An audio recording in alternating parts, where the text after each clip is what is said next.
The purpose of this video is to go beyond the wandering politician of last week and explore the Metropolis algorithm. So let's begin with a review of the wandering politician. So there's a whole series of islands, and we initialize by putting the politician on an island, and the politician flips a coin and looks either left or right. In this case, they look to the left.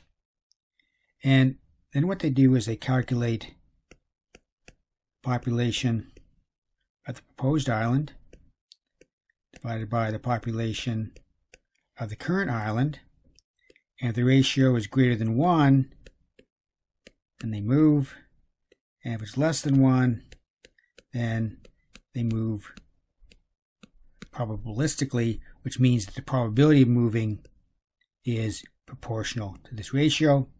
And they repeat this process many times, and they keep a running tally of the islands and the number of visits they made, and at the end wound up with a histogram that showed if this is the population size, and on the vertical axis visits, that the number of visits was in fact proportional to the population size. So that's just a very quick reminder of what happened in the last video. So now what I want to do is to move on to the Metropolis algorithm, and what we're interested in here is the posterior distribution of theta, where theta is the Bernoulli binomial parameter. So, somewhat similar to the wandering politician, what we're going to calculate is the probability of theta proposed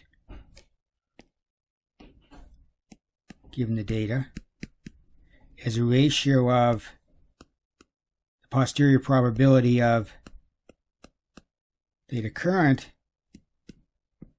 given the data. So we're going to calculate the ratio of these two posterior probabilities, and then one of two things is going to happen. Either that ratio is greater than 1, in which case we're going to move, and Christy uses the word move. I would rather prefer the word accept. So if the ratio is greater than 1, then we're going to accept the proposed, whereas if the ratio is less than 1, the probability of accepting the proposed value of theta is going to be determined probabilistically by this ratio. So it's going to be determined probabilistically. Now, one of the questions is, we're going to start off with theta current. Where do we get our theta proposed from? We're going to get our theta proposed by beginning with our theta current and adding to it some delta theta. But I'll come back to this later. For now, all we need to realize is that we're going to act very similar to the wandering politician. But instead of comparing population sizes, we're going to be comparing posterior probabilities for the proposed and current value of theta. And as a consequence, as we go through these many iterations, so here are iterations here, we start off with, we'll initialize, just as we did with the wandering politician. So we might initialize with theta current as 0.2, and then maybe the next time we don't move, we get a 0.2. Next time we do move, we get a 0.3. We move again, get a 0.4. We don't accept the proposed, so we stay at 0.4. So what we do is we get a very large number of theta current, and there's theta current. We get a count, get a histogram.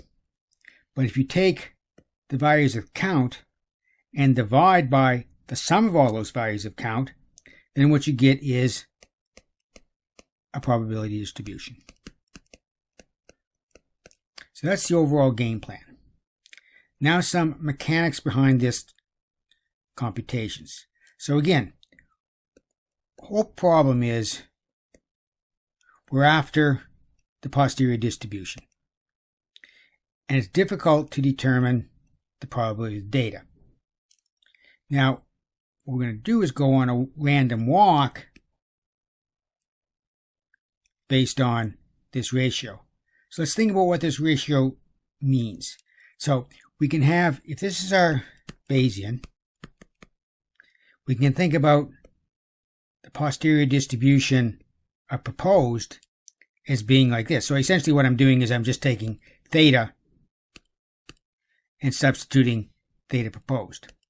And I can do the same thing for the posterior probability current. And as I showed, what I'm interested in is this ratio. So what I'm interested in is taking this guy here, dividing it by this guy here. So if I take the proposed divided by the current, what do I get? So in other words, if I take a division line, put it right there, and I calculate this, here's the beauty. The probability of the data is going to be a constant. It's a normalizing constant, and it falls out. And thus, the thing that we're interested in, this ratio here, no longer includes that very hard to determine probability of the data. So, what we're going to do is, we're going to do a random walk, just like the politician. And we're going to be focused on this ratio, which is the same thing as that. So we can think about how our random walk is going to work. And this is from Krishke. And again, at each step, we calculate a probability of moving. And I would prefer probability of accepting. So the question here is, do we retain theta current, or do we accept theta proposed? And whether or not we move is determined by this formula. So it's the lesser, this min, of these two values. So if this ratio is greater than 1, then we move or we accept. And if this ratio is less than 1, the probability of moving, the probability of accepting is going to be proportional to this ratio. Now, there's something that's really tricky that's happening here. And although Krishke is correct, it's potentially confusing. Look at that. That is a capital letter P. And it's important to consider the difference between this thing here and this lowercase p here, which is the prior probability of theta proposed. And so what I want to point out is that this ratio here is actually that ratio there, which is equal to that ratio there. And you can see that here, that this ratio is just this ratio. So once you set that up, it's a question of, well, how do you actually calculate this ratio?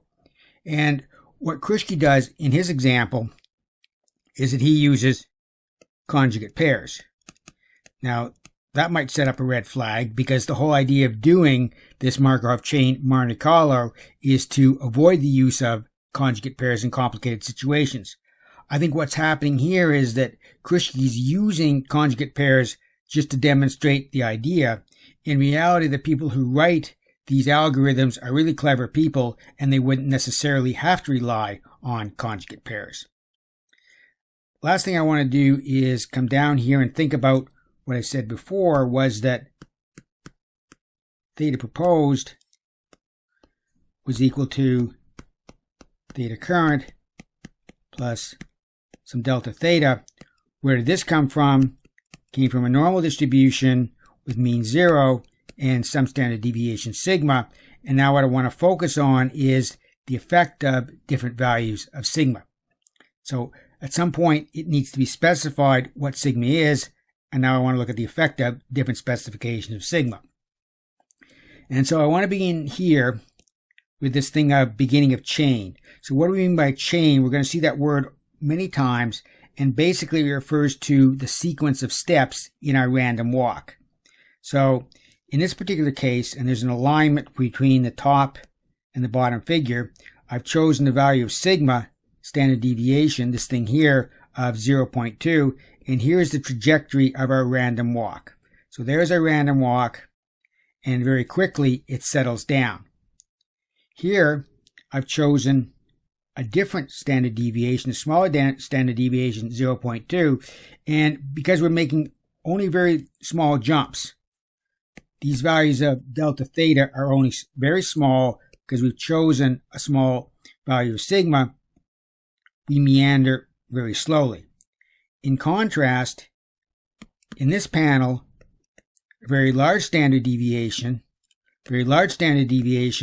these delta thetas are going to be big, so we take these big jumps, stay there for a while, big jump, stay there for a while, big jump, stay there for a while. Associated with each one of these different standard deviations is an effective sample size. And this one here has the highest effective sample size, and that makes sense because it's sampling most efficiently around where the distribution is. I've tried to align these histograms up with this row on the top, and you can see that most of the values here correspond to most of the values here. But what do we mean by effective sample size? Well, it comes back to a couple different ways that we can sample from the soil. We could take soil samples randomly, or we could take soil samples through a random walk. And when it comes to sampling our posterior, remember this is how we're going to sample our posteriors, through a random walk through these guys. We can't do it this way. We have to do it this way, and this way is inefficient because of something that's known as autocorrelation. And that's something that we're going to talk about next week. But the whole idea is that what we have in front of us is an algorithm that says, okay, we know what our goal is. Our goal is to get the posterior distribution of theta given data.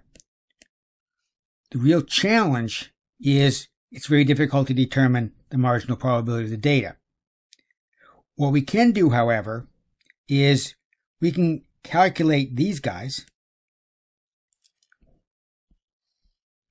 Krushke shows us how to calculate these guys, and we can go through a random walk of those guys and come up with a posterior distribution based on an accumulation of the values of theta current.